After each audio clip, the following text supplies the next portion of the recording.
আর বলো না, জামাটা গিরেলে বেঁধে ছিঁড়ে গেল। সত্যি তুমিও না দেখেও চলতে পারো না, সাথে করে তো একটা জামাও নিয়ে আসোনি, এখন কি পরবা? ও কোনো অসুবিধা নাই, আমি বাড়ি যাচ্ছি।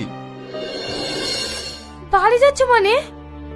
হ্যাঁ, তুমি থাকো, ওদিকে আবার দোকানে কিছু মালের অর্ডার নেওয়া আছে, সেগুলো আবার দিতে যেতে হবে।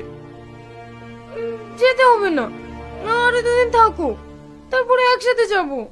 তোমাকে ছেড়ে আমারও যেতে ইচ্ছে করছে না গো, কিন্তু কি করবো বলো, এই বাড়িতে আমার দম বন্ধ হয়ে আসছে। তুমি থাকো, দুদিন পরে এসো। না, বড় মা, ওকে যেতে দে, ওকে আটকাইসনি।